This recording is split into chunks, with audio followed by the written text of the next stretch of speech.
On February 26, 1997, the press gathered in the Longworth Building hearing room of the House Committee on Resources to cover the introduction of the United States Puerto Rico Political Status Act. I like where we're located here. You're going to be in the picture no matter what. That is good. First, I'd like to acknowledge my wife. She's the responsibility for this portrait behind me. And amazing what you can do with so little to work with. Today, I'm pleased to introduce the United States Puerto Rico Political Status Act.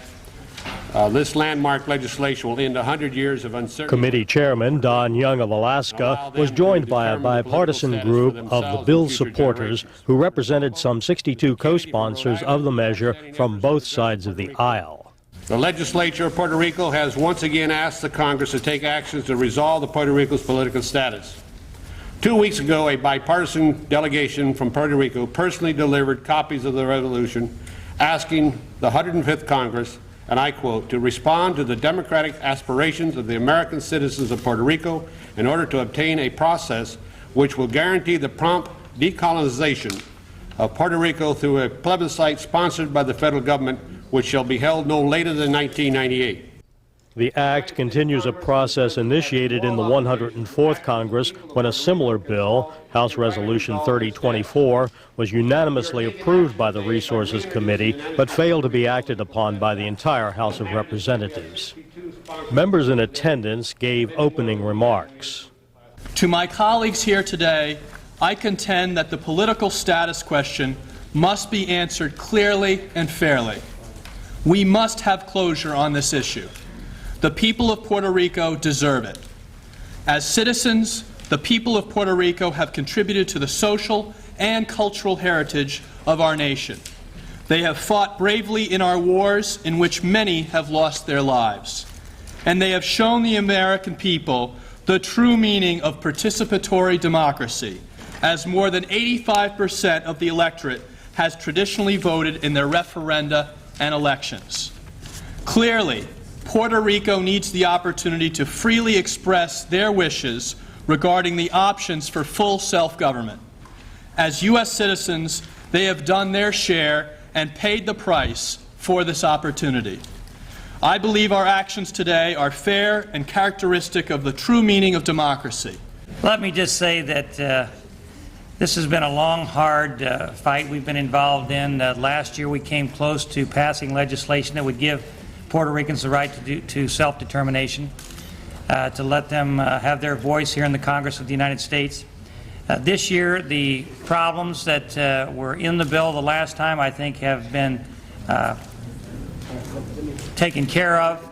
I think Chairman Young has done an outstanding job. There are three clearly defined options for the people of Puerto Rico: statehood, Commonwealth, independence. And I think those options are very clearly defined. What we are all doing is suggesting that our country has to live up to its standard. And the standard is that we must allow the people on the island the right to express themselves, and then to have Congress react to that. To me, that is the most important aspect of this bill.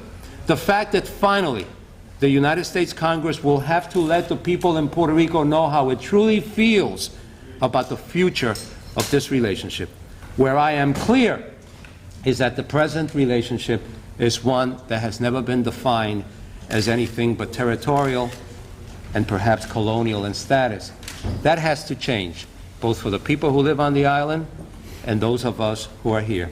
Let me offer to you very briefly, in ending, myself as an example of why this has to reach a conclusion. If I was living in Mayagüez with some of my cousins, I could not be a member of Congress. But I also could not be ambassador to Nicaragua representing the Republic of Puerto Rico. I would be in limbo. I want that limbo to end. And it ends in 1998 if this bill passes, when this bill passes, and it ends when the people speak in this Congress reacts. There will be many who will try to stop this process by suggesting languages, speaking about Olympic teams and beauty pageants. I hope they focus on the fact that we're talking about people and about a decision that our people have to make that looks good for them and keeps our word as those who support democracy.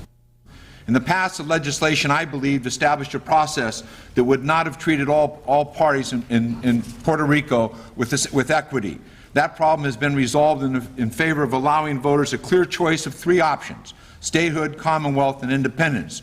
Chairman Young and I have agreed to send a letter that we're currently working on to the presidents of each political party in Puerto Rico, soliciting a specific definition to be included in the bill to be offered before the committee, assuring each of them that their recommendation will be given fair consideration during the committee's deliberations. We call on the parties to respond to our request should they decide to do so, but we must also understand that it is clearly the decision that we will push forward with this legislation. I would hope that the parties would respond. After 100 years being under the American flag, we're still disenfranchised. We've been citizens for 80 years, and we're still disenfranchised. I think that this is the longest period of time that such a large number of citizens from the nation have been disenfranchised. And I thank God for the opportunity to be here in Congress at this moment, when we are in the process of probably solving this dilemma that next year will be 100 years that it has not yet been solved. Too many people have been looking the other way. Too many people have been kind of satisfied with the actual relationship because things are going well. Well, Puerto Rico is better off than other countries in Latin America, and probably a higher standard of living than all the other countries in Latin America. But we're still way under the standard of living of the other states of the Union because we're not partners, because we're squatters in the nation. And that's what we want to be, either separate or partners, as brothers, as equals. And this is the great opportunity, and I thank all of my fellow members in Congress and the other ones that will be joining us, I'm sure, throughout this process. We already have, as Don said, 62 members who have already agreed to sign on to this bill at the beginning. Thank you very much. We will answer questions. Chairman Young threw open the conference to questions from the press. Some Americans have causal links between the state of Puerto Rico and what's happening in today. I'm wondering if there's any worries among some of you about what could happen with the state, with some demands on language or whatever. Yeah, yes. I said, we've had Spanish in the nation since the Spanish came in California and Texas and the Southwest, and as a matter of fact, the first governor of Puerto Rico was the one that first settled Florida. So the first Europeans that went to Florida was led by the first governor of Puerto Rico. So there's been no secession or anything like that here. And I think that the people of Puerto Rico recognize also that we have to be bilingual for our own self-interest.